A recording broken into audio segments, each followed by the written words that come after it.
Fala galera, mais um vídeo. Não, ficou horrível. Fala galera, aqui de novo falando sobre mais uma raça brasileira nesse canal aí que a gente está tentando resgatar as raças brasileiras aí que são pouco faladas, né? Mas antes disso, vou pedir pra você dar aquela compartilhada, aquela curtida que ajuda a gente aí, tá ligado? E hoje, cara, tem uma pessoa incrível comigo aqui. Eu vou ser bem rápido com ela.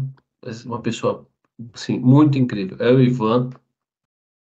Ele é escritor, criador de uma raça que dá. Ele vai explicar mais profundamente para nós. Mas é uma raça que teve um problema e ela meio que ressurgiu. Não é isso, Ivan? Olá, Pablo. Olá, pessoal.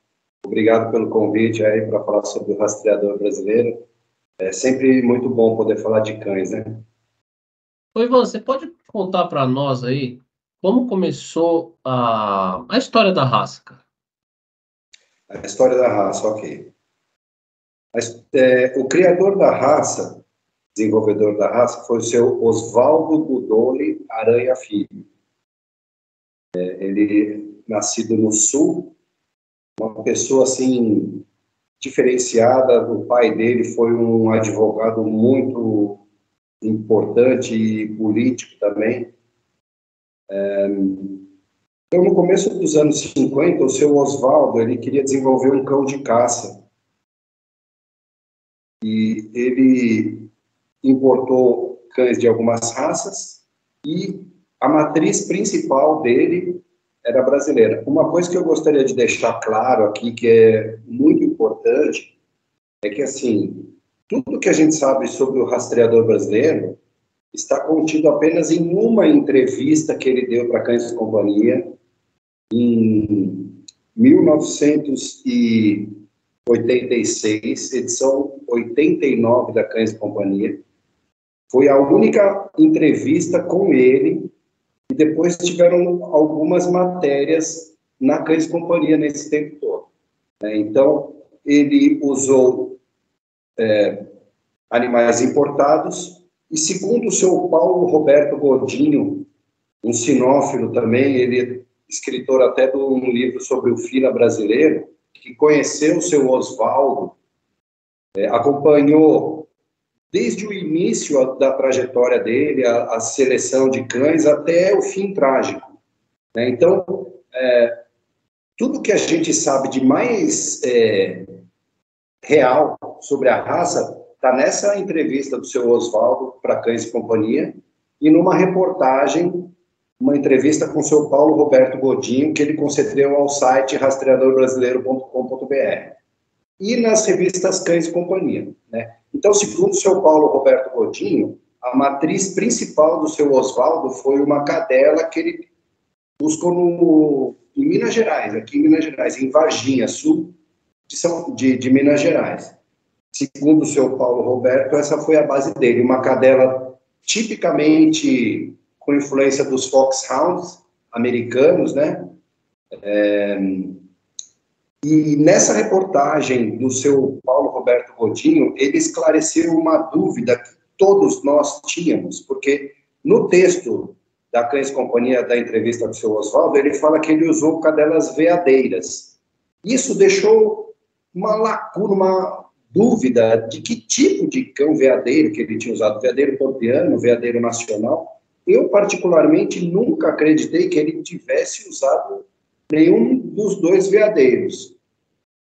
E na reportagem lá do site do Rastreador Brasileiro, o seu Paulo fala que ele usou cadelas veadeiras com nítida influência do foxhound americano. Não é que eram animais da raça veadeiro, eram animais que caçavam veados, certo?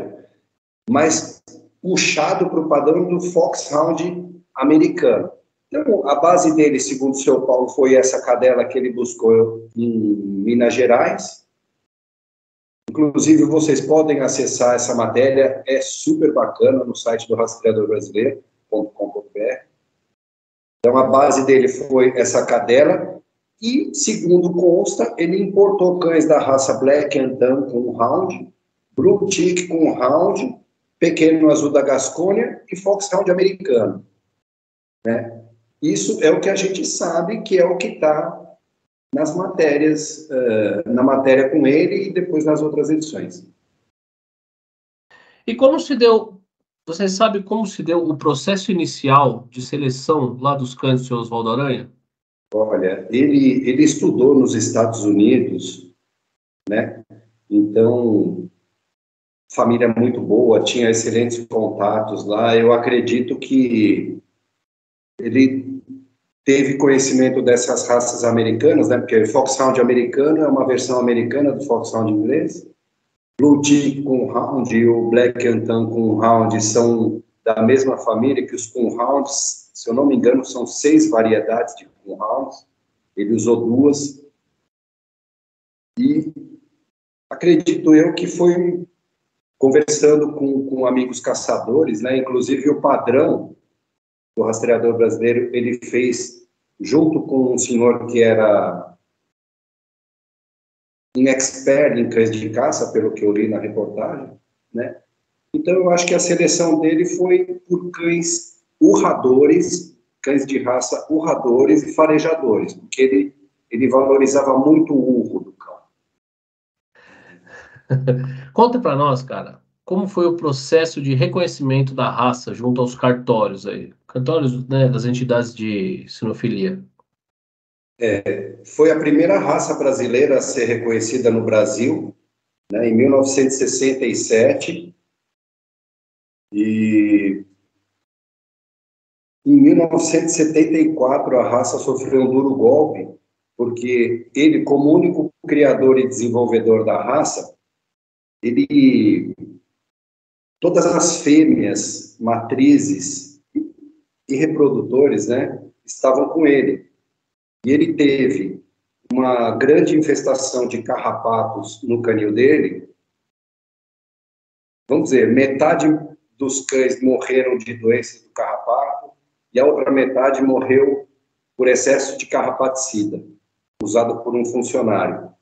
E aí, em 1974, a raça foi dada por extinta, só que durante esses anos de desenvolvimento da raça, ele cedeu cães machos para amigos fazendeiros e caçadores, para eles darem um retorno para ele, como era aquele animal, o convívio com os cães, a caça.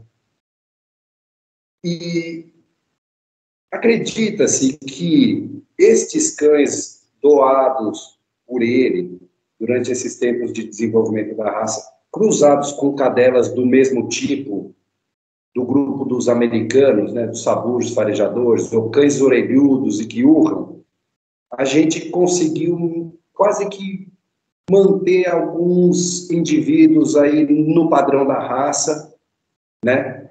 E, na verdade, a raça, com a criação do GARB, Grupo de Apoio ao Resgate do Rastreador Brasileiro, que foi um grupo criado em 2007 pelo pessoal lá de Manaus, eles começaram a catalogar animais que estivessem dentro do padrão do rastreador brasileiro, né? E esse trabalho foi muito importante para a raça voltar a ser reconhecida pela CBKC em 2012. Porque ela tinha sido extinta, tinha sido declarada extinta, não foi?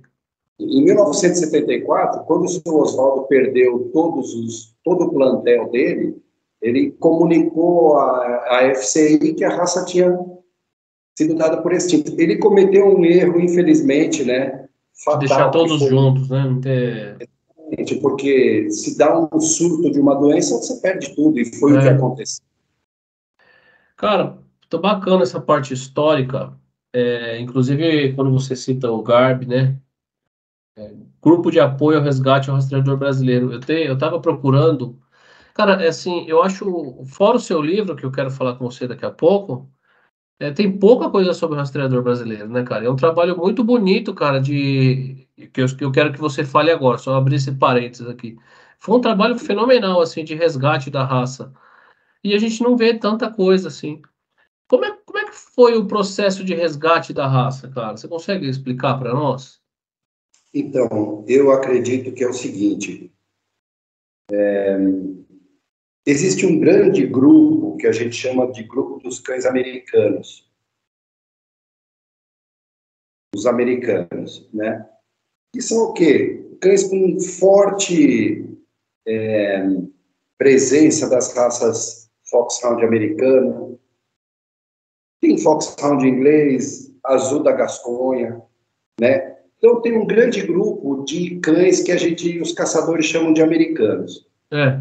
Dentro desse grupo, a gente consegue ver, assim, nitidamente cães com maior influência do Foxhound americano.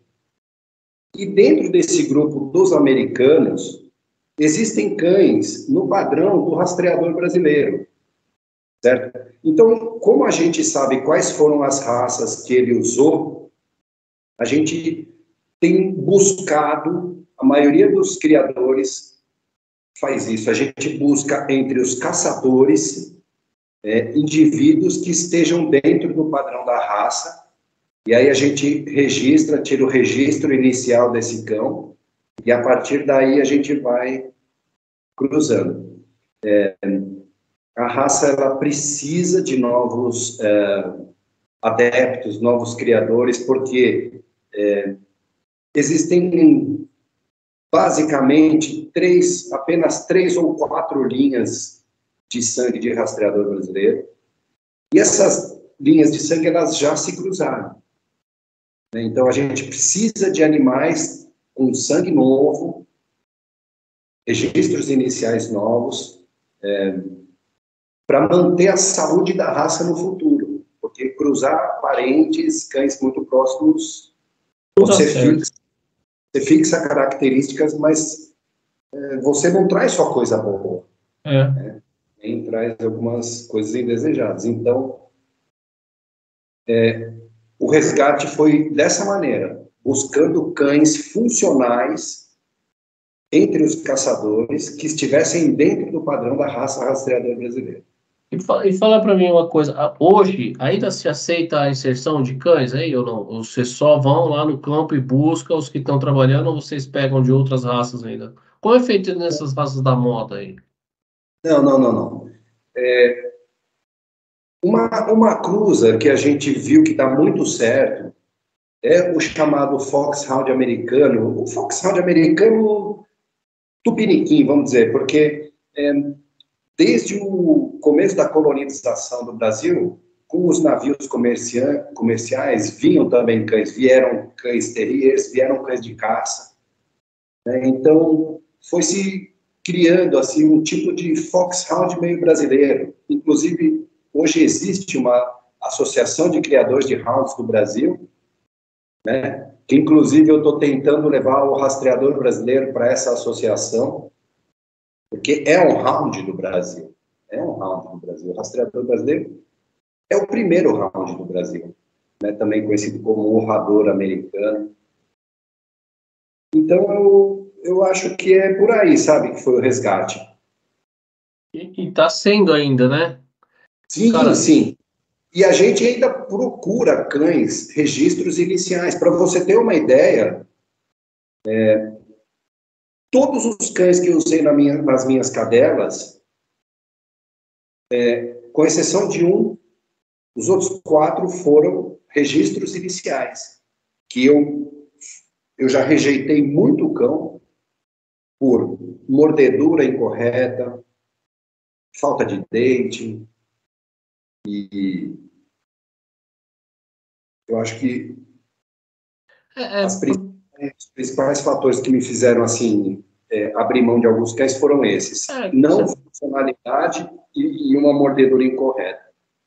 aproveitando que você tocou nesse assunto, vamos falar de morfologia, né, cara? Já que você entrou nesse assunto, qual é o grupo que eles estão inseridos, assim, só para a gente ter uma ideia inicial? O rastreador brasileiro ele está no grupo 6, né, da CBKC-FCI, que é o grupo de sabujos, farejadores e raças assemelhadas. E qual é o porte médio de um macho, de uma fêmea, assim? A fêmea vai de 56 a 63 e o macho de 60 a 65, mais ou menos, 65 no máximo. A gente Para mim, olhar no campo lá, tô lá no campo caçando, né? Eu não sou caçador, mas para mim olhar um rastreador brasileiro, qual é a diferença dele para os outros abujos, cara? Então, inclusive hoje a gente estava conversando num grupo, por exemplo, os coolhounds já são misturas de raças. O próprio foxhound americano é uma mistura de raças, né? Então, eu diria que coloração, comprimento de orelha e uvo. Entendeu? Eu acho que esses três padrões, essas três referências, a gente consegue. E, para mim, eu só uso minhas cadelas, a minha matriz principal é filha de cães caçadores. Então, Meu, todos os cães que eu coloquei na minha cadela foram cães comprovados no trabalho. eu tenho até uma pergunta aqui para fazer para você, fora do. Que eu lembrei agora, vi minha mulher passando aqui. Existe outro animal que urra igual o. que dá aquele urro igual o. O azul da Gasconha, existem linhagens de foxhound americanos que urram. Mas igual o rastreador brasileiro não é possível. Parece uma ambulância, cara. O azul da Gasconha, o azul da Gasconha urra muito, cara. Urra muito. Muito bom, muito legal, Então, cara. o brasileiro, ele é uma mistura de raças. Cara, tem um vídeo do Jairo Teixeira, se você me permite citá-lo aqui. Claro. É um puta cara inteligente, sinófilo estudioso. E ele tem um vídeo sobre cães de raça pura, onde ele explica pra gente que assim, esse conceito de raça pura é algo novo. É algo novo. É, No fim, aliás, é um vídeo famoso, né? Que ele conta. Eu não sabia o que era eugenese até assistir esse vídeo, cara. eu recomendo esse vídeo para quem quer entender um pouco melhor de raças. Então, esse negócio de raça é um negócio que é do final de 1800. Parece que É, a primeira raça a ter um padrão, se não me engano, é o pastor alemão. É de era. 1900. Um negócio assim. Então, é um negócio novo. Tem 120, 150 anos. O que existia antes eram grupos, né? Que ele fala, Isso. grupos dos galgos, dos sighthounds, dos terriers, dos molossos, né? Os Então, pastores. Eram isso. só grupos, aí lá, os podengos, aí lá dentro tinha cada um de uma localidade. Esse aqui é o, sei lá, é o Molosso lá da região da Alemanha, lá da região de Rottweil, que aí depois acabou virando Rottweiler. O outro Molosso da Itália lá e tal. É um vídeo bem interessante, bem legal mesmo. Aquele vídeo ali para mim mudou a minha, né, me ensinou muito. Com certeza. Agora, eu fico triste de ver o rumo que a sinofilia tomou nos últimos 40, 50 anos. Eu acho que nem é muito o tema dessa nossa live, mas eu queria deixar um alerta, assim, o que, que estão fazendo com as raças caninas? O que estão fazendo com as raças caninas? Eu tenho visto fotos de Rottweiler com uma cara de Bully, velho. Sabe? Micro-Bully, o Bully, American Bully.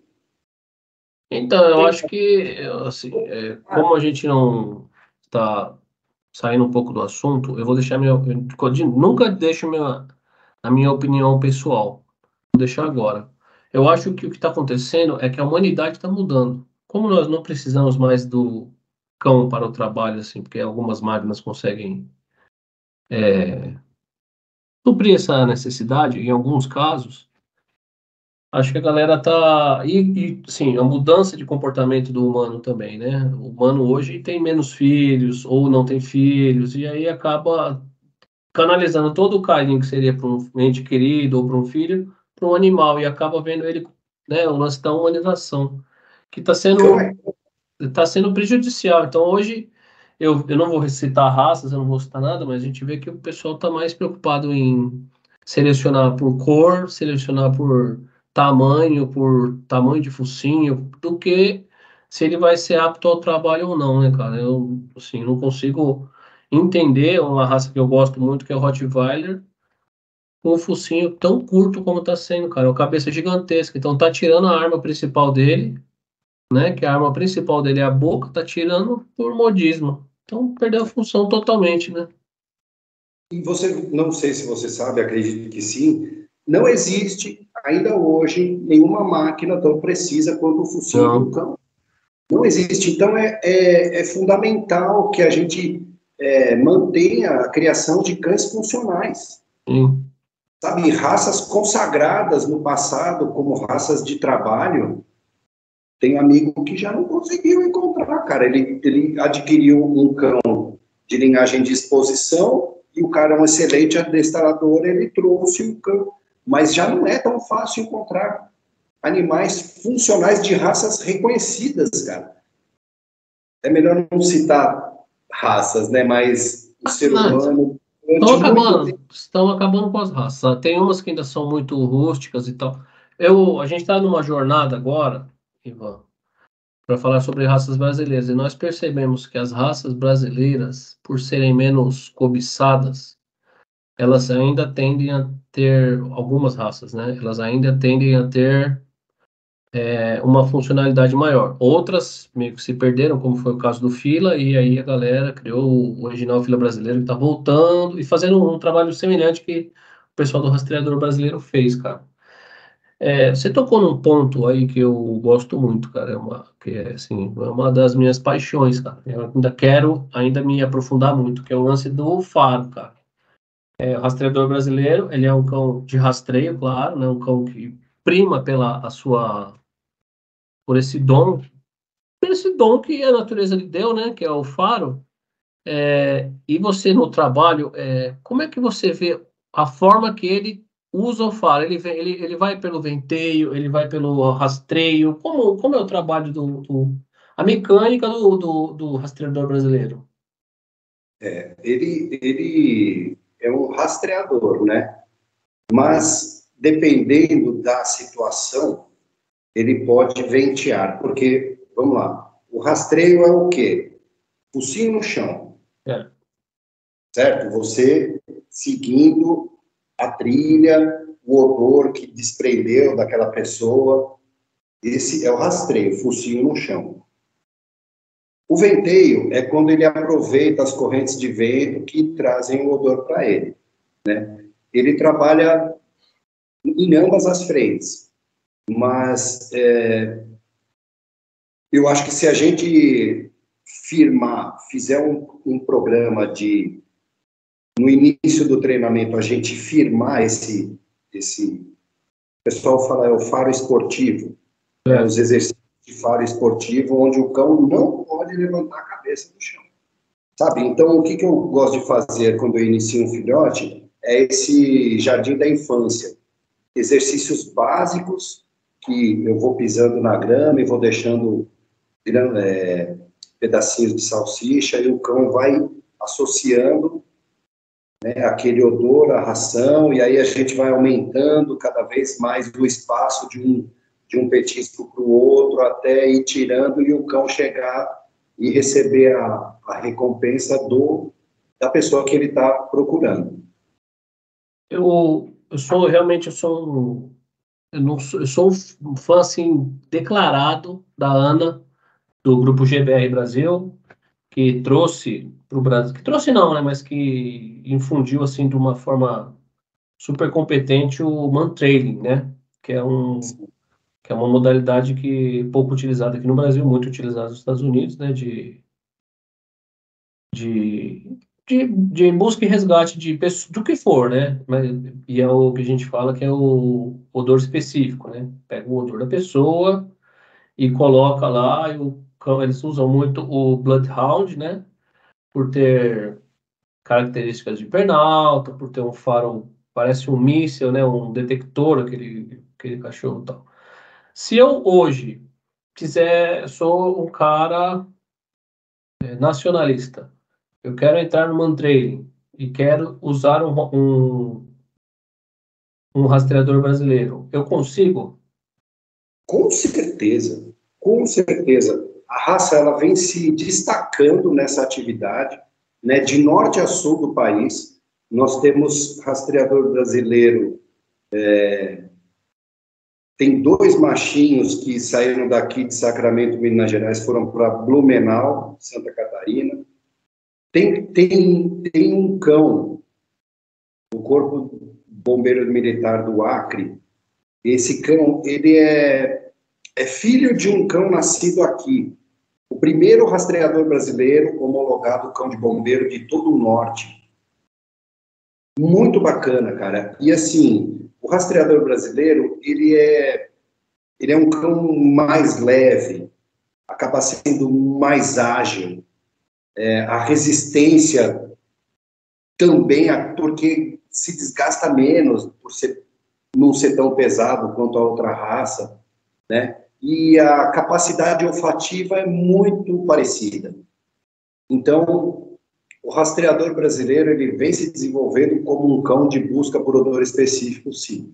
E a gente até apoia policiais militares, bombeiros militares que queiram entrar na raça. A gente faz um preço diferente para esse pessoal. Já doamos, né? Os criadores, somos poucos, mas somos bem unidos em prol da raça, sabe? A gente quer que essa raça bombe mesmo, porque tem tudo para bombar.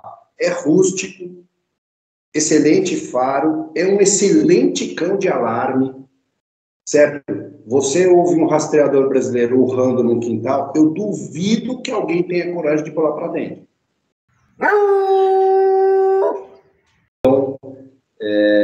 Sim, eu acredito e já comprovei que o rastreador brasileiro vai bem na busca por odor específico. Eu e vários adestradores, policial militar, bombeiro militar, policial civil, eu fiz um curso não, eu participei de um seminário de 2 dias com a Ana Beatriz Albernaz, do GBR, em janeiro de 2018, com a minha cadela Capotira. Capotira, a gente tem mais de 70 treinos de busca por odor específico, ela nunca falhou. É muita coisa.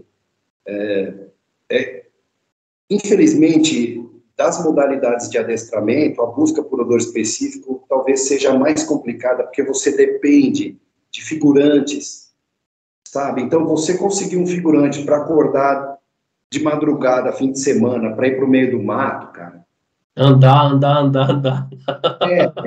é complicado, sabe? É complicado. E a gente, infelizmente, acaba não tendo apoio, né? Mas vamos em frente, eu boto fé no rastreador, sim. Senhor, nós temos é chovendo molhado, né? Nós temos aqui no Brasil uma pessoa, um grupo incrível que não cobra nada, né, cara, para te ajudar. Temos raças maravilhosas, inclusive eu até perguntei, mas eu já sabia a resposta, tá? O problema é que é muito chato mesmo. Vou falar a verdade, é muito chato, cara. Das provas do IGP, o faro é mais chato, entendeu? É muito chato, cara. Fazer o quê? Mas é uma coisa que vale muito a pena, né, cara? Imagina a alegria de você conseguir localizar uma pessoa perdida, levar Demais. um acalento aí para a família, cara. Aproveitando que você disse isso, quanto em média hoje, média, tá? Não precisa entrar em detalhes, mas quanto em média hoje uma pessoa consegue adquirir um valor, né? Consegue adquirir um rastreador? Olha, de 1.500 a R$ 2.000, né? E- Gostaria que valorizassem mais a raça, porque, infelizmente, parece que o brasileiro, a grama do vizinho é sempre mais bonita, né, Nossa, cara? cara, meu Deus do céu, mano. A gente tem o terreiro brasileiro, É. a gente tem o Molosso rastreador, brasileiro. temos o fila, tem o veadeiro nacional que você É, fez com o Ariel. a gente tem Cara, um podengo, a gente tem um terrier, a gente tem um molosso, a gente tem um sabujo, a gente tem um galgo. Mano, é muita raça que tem aqui que, nossa, quando o Ariel falou pra mim que ele vende por R$ 800 um viadeiro, eu quase tive um infarto na hora. é triste, cara, é triste. E aí as pessoas têm coragem de pagar 5.000 na outra raça, 4.000, 3,5 pau, sabe? E isso não é só no cão de faro, nos terrier também. Nem se fala nos cães de guarda, né? Os cães de guarda chega a ser ridículo, cara. Meu Deus do céu. Vamos lá, cara. Conta um pouco aí sobre a história, rapidamente, eu queria falar sobre a história do canil e já entrar no lance do seu livro, desse lance de pesquisa que você fez, que é tão legal, cara. Isso aí eu queria mais falar, era isso, cara. Eu começo a falar de cachorro, me empolgo, aí você vai indo aí. Bem, é o seguinte, eu comecei lendo sobre cães na minha infância, né? Eu tive uma tia-avó que era assinante da Cães e Companhia, então depois que ela lia a revista, ela emprestava para a irmã dela, que era a minha avó, e eu ia na casa da minha avó aos fins de semana e eu devorava. Comecei a ler a revista Cães e Companhia com 10 anos. Eu tenho revista de quando eu tinha 10 anos, no arquivo. E não parei mais. E a revista Cães e Companhia, ela influenciou tanto em mim que eu vi aquelas propagandas, eu vi aquelas reportagens de cães policiais com a polícia. Caraca, imagina que legal trabalhar numa revista, fazendo fotos de cães, trabalhar numa editora. Cara, obrigado, Senhor. Deus me concedeu a realização desse sonho. Então, comecei lendo sobre cães da infância, me formei em comunicação social e jornalismo, e depois de 20 anos que eu tinha começado a ler a revista Cães e Companhia, eu comecei a prestar serviço para Cães e Companhia como repórter fotográfico. Então, uma dica que eu quero dar para os seus, como que se diz, não é? Seguidores. Aos seus seguidores, incentive seus filhos na criação de cães. Que coisa bonita que é você estar com o seu filho lá e você ver uma ninhada nascer, a mãe cuidar.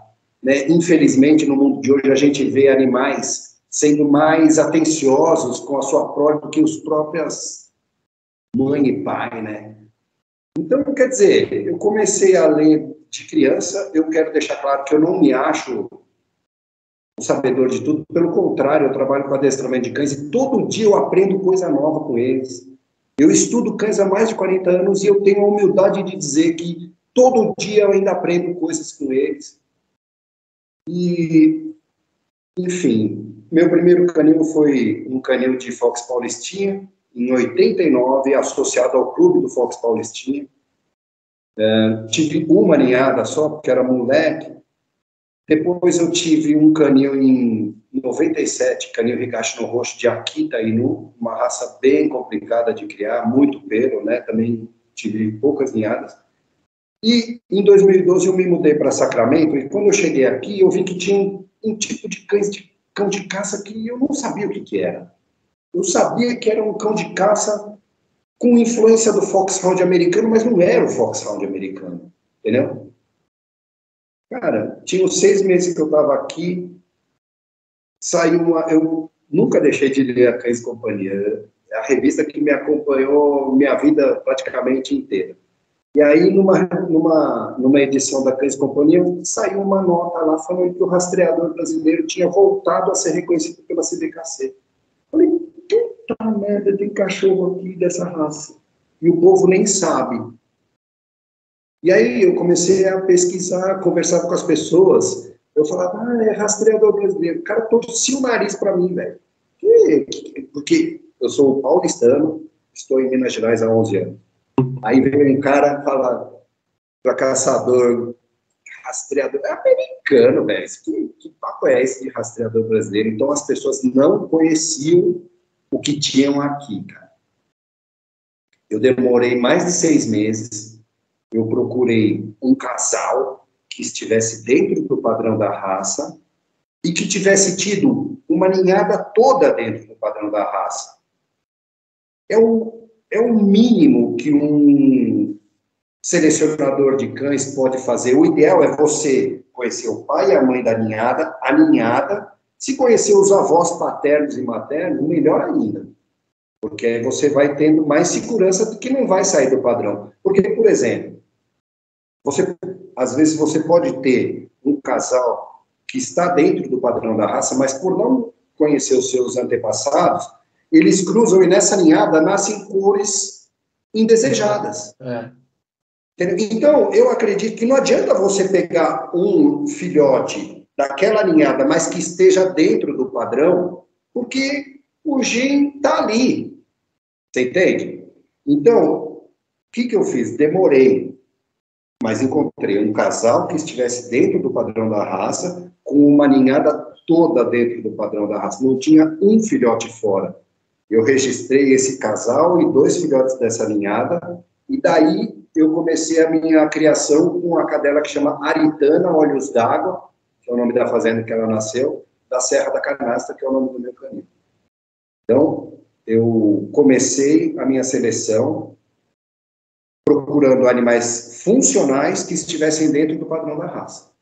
E aí, a Aritana eu cruzei 3 vezes e tive 2 ninhadas de uma filha dela também. Então, o canil Serra da Canastra, eu não sou um criador comercial, então tiro poucas ninhadas, né? A minha cadela mais velha tem 10 anos, eu tirei 3 ninhadas. E a filha dela tem 6,5, eu tirei 2. Então, eu comecei assim, selecionando animais funcionais que estivessem dentro do padrão da raça. Puta, e o lance de você chegar, escrever um livro bacana e tal, como é que foi, Bruno? No começo de 2022, eu tive uma ideia de desenvolver um livro Cães e Cavalos do Brasil. Mas aí, conversando com amigos, eu achei melhor dividir, porque é muita coisa, né, cara? É muita informação. Cães, cavalos. A minha ideia era lançar esse livro antes da World Dog Show 2022, que foi uma exposição mundial da CBKCFC É, em São a em gente dezembro. foi, viu, galera? O Renato até ganhou um prêmio lá. Vou deixar aqui em Renato, cima. O Renato não pôde hoje, mas o Renato ele é meu parceiro aqui. legal. Teve 2 cães que foram campeões mundiais, filhos de um cão nascido aqui. Né? Então, a minha ideia era lançar esse livro antes da Mundial, mas era muita informação, muitas raças brasileiras. Eu acabei afunilando, colocando toda a minha energia no e-book O Rastreador Brasileiro. Né? Então, o que eu fiz? Eu pensei, eu vou chamar todos os criadores. Não é um livro meu, é um livro da raça e dos criadores. Chamei todos os criadores, a esmagadora maioria aceitou, e aí eu fui desenvolvendo o livro. Tem a história do seu Oswaldo Aranha, essa primeira fase do rastreador brasileiro, que o pessoal já sabe, né, mais ou menos, tem vídeos no YouTube. Mas, por exemplo, a primeira matéria com o seu Oswaldo Aranha Filho é uma raridade. Ninguém quase tem. É, eu Eu tenho. procurei pra caramba pra falar com você e não achei mesmo. Então depois eu te passo. Tá? E quem quiser, a gente disponibiliza aí. Porque para mim é a Bíblia do rastreador brasileiro, é a reportagem com o criador da raça. E, nossa, é tanta informação. O livro, então, aí o que eu pensei? Bom, vou dividir o livro em capítulos, né? Vou contar a história, a fase 1, a fase 2 da reconstrução da raça, como está a raça hoje. E aí eu tive a ideia de desenvolver questionários para proprietários, para adestradores e para caçadores, avaliando os seus cães, né? O cão que é de um particular, que não caça, não trabalha com faro, mas gosta da raça e tem em casa. A pessoa, os adestradores, policiais militares, bombeiros militares, policial civil, guarda civil metropolitana e adestradores civis, e os caçadores. Isso abrilhantou muito o livro, né? Porque foram 16 animais avaliados pelos proprietários, 29 animais avaliados pelos seus adestradores e outros 16 animais avaliados pelos caçadores que usam o rastreador brasileiro. É um trabalho que nunca foi feito a respeito da raça até então, né? E tá para venda no Hotmart, né, o rastreador brasileiro. E, cara, ficou lindo, modéstia à parte, ficou lindo. Quase 190 páginas, 189 páginas, muitas fotos, muito bem ilustrado, contando toda a história da raça. E, aproveitando o gancho, se você me permite, essa pessoa, parceiro com quem eu desenvolvi o e-book, a gente estudou no colegial técnico, a gente é amigo há mais de 30 anos, né? E a gente está desenvolvendo agora, vamos desenvolver uma série de e-books. Então, o primeiro foi o Rastreador Brasileiro. Se Deus quiser, no mês 6 a gente vai lançar um sobre comunicação, ser humano, cão e adestramento. No mês 9, se Deus quiser, vamos lançar o Terrier Brasileiro. E se tudo der certo, estou conversando com o Gabriel para a gente lançar em dezembro um e-book sobre o veadeiro pampiano. Puta, que legal, cara. Né? Eu tenho, assim, o link tá aqui embaixo, galera, o link tá aqui embaixo do livro dele, do Rastreador Brasileiro. Uma conversa que eu sempre tive com o Renato e com o Thiago, que são acho que os três cabeças do grupo, né, do canal, é a gente montar a nossa biblioteca, cara, né, colocar os livros e tal, a gente vai fazer isso aí, não sabe quando, porque a gente não vive disso também, né? Nossa vida tá uma loucura. O Thiago agora tá trabalhando, sábado à noite a gente tá gravando, galera. E o Renato tá ferrado aí com a filha dele. Ferrado não, né? Tá bem com a filhinha dele. E claro que todos os livros do Ivan estarão lá, cara. Vale a pena. O link tá aqui, não é caro. Vale muito mais a pena você gastar o seu dinheiro lendo um livro de uma raça brasileira, história nacional, né, cara? Não adianta você ir lá. Eu não gosto de falar de política, mas não adianta você ir lá e ficar gritando que é brasileiro, que é isso, aquilo, e não consumir o que está no Brasil, né? E, né, você chega lá no 7 de setembro, faz uma coisa bonita e vai e me compra deixa eu ver, Spitz alemão. um Spitz alemão. Porra, não dá, entendeu? Nada contra, né, cara? Nada contra, mas se você é nacionalista, veste a camisa. Que nem o meu amigo, né, meu amigo Tiberê, que tem um vídeo aqui também no canal. Ele podia ter qualquer raça. Ele optou pelo Bulldog campeiro, porque é uma raça nacional da onde ele cresceu, cara. E isso aí é que é ser brasileiro de verdade. Eu falo, mas eu também não tenho cachorro brasileiro. Aqui a gente tem rastreador brasileiro e somos apaixonados pelo terrier brasileiro também. Meu primeiro canil, né, registrado em 89, era de terrier brasileiro. É uma raça maravilhosa, cara. Eu peço aos seus seguidores, pessoal, vamos dar uma força para as raças brasileiras. Vamos dar uma força, elas estão precisando.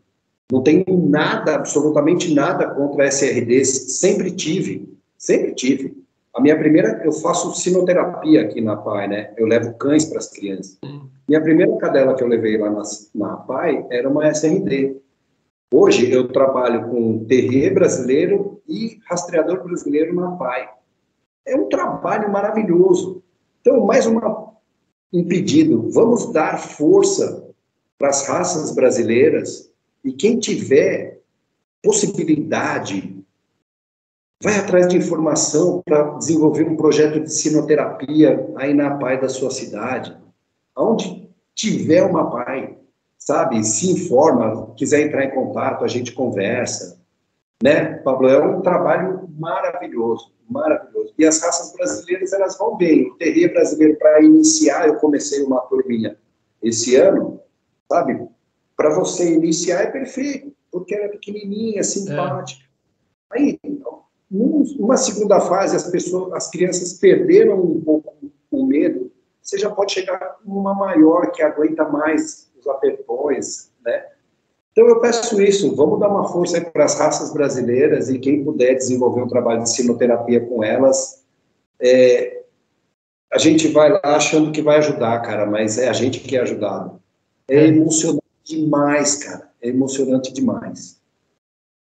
Cara, Para você, cara, procurar alguém para falar de sinoterapia. É então, super. eu tenho uma grande amiga, vou falar de novo, tem um vídeo aqui no canal, uma grande amiga minha, a Elaine, da ONG Cura.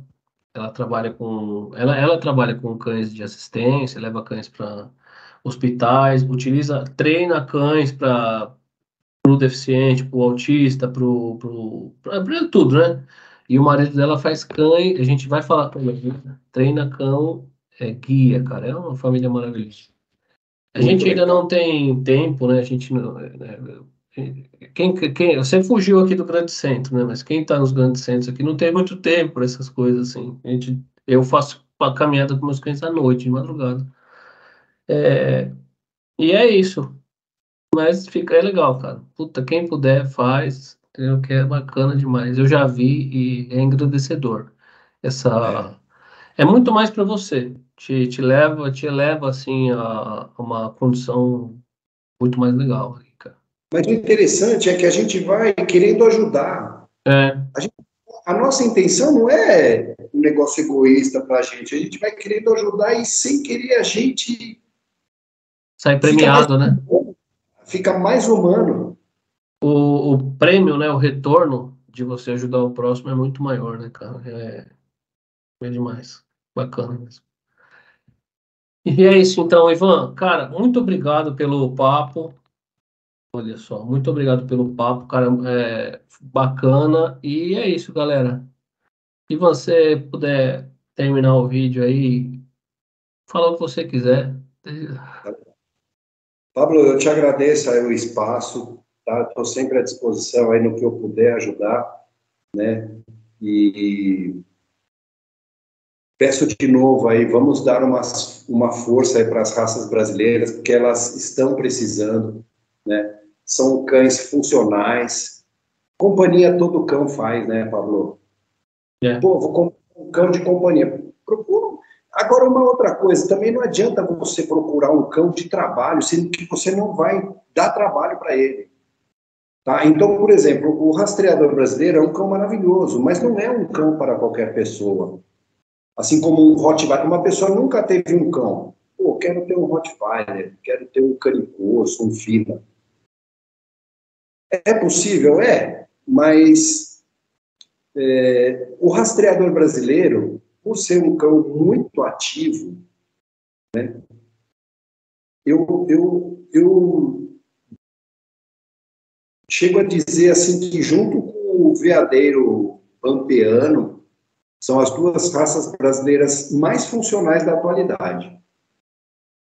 Então, não adianta você ter um rastreador brasileiro, eu digo por experiência própria. Eu vivi isso. E não dá, não suprir a necessidade de atividade física que ele demanda. Né? Então, vai começar a destruir teu quintal. Urra, eles urram bastante. Então, na cidade, incomoda um pouco. Né? São coisas que, pô, a pessoa compra, ai, adorei aquelas orelhas compridas, mas não sabia que urrava. Então, os criadores, eu comentei isso também com os amigos hoje, a gente tem essa obrigação de alertar as pessoas, né? Rastreador brasileiro é um cão de trabalho, é um excelente cão de companhia, mas é um cão de trabalho que precisa trabalhar. E o cão que não trabalha acaba dando um trabalho para o seu dono. Aí o cão não presta, é terrível. Não, o problema não é o cão, porque todo mundo quer um cão funcional. A maioria das pessoas que eu conheço, né, querem um cão funcional. Então, para ter um rastreador brasileiro, você tem que dar atividade física para ele. Você tem que ter um bom espaço, um piso que não seja escorregadio, como para qualquer outra raça, né? Para evitar lesões, ombro e quadril. Mas, nossa, são excelentes, são excelentes. Eu duvido que alguém pule para dentro do quintal brasileiro. Se você tiver um vídeo, você me manda, que eu quero ver. não tem, cara. É o seguinte, não é um cão de ataque, de agarre, é um cão de acuação, porque qual que é a função dele? É levantar a presa, encontrar o rastro e segurar, amarrar a presa até o caçador chegar, né? Mas existem linhagens, principalmente as que têm o azul mais recente. Cara, eu tenho uma cadela aqui que ela treme, ela bata de vontade de morder os estranhos, entendeu? Então é um cão maravilhoso, mas precisa como qualquer raça, né? Tô dando aula para um Beagle, família não sabia que era uma raça de caça. Como assim, cara? Você vai comprar um cachorro e não estudar um pouco antes da raça para ver se adequa ao seu espaço e ao seu estilo de vida, não é? Então, outra sugestão, deem chance para as raças brasileiras e estudem as raças antes de adquirir um cão. Puta, eu vi na propaganda da picape, que lindo, um olho azul, outro verde. Mas não sabe que o cachorro faz o serviço de 2, 3 homens a cavalo. É. Né? E quem acaba sofrendo é sempre o cão, né? Acho que é isso, Pablo. Desculpa aí me estender. Não, tá ótimo. Bom, Ivan, primeiro, muito obrigado pelo trabalho que você vem fazendo, muito obrigado pela ajuda aí no resgate, por escrever um livro, elucidar, jogar luz para uma raça tão legal aí. E é isso. Valeu, galera. Mais um vídeo muito legal, hein? Valeu. Obrigado, Pablo.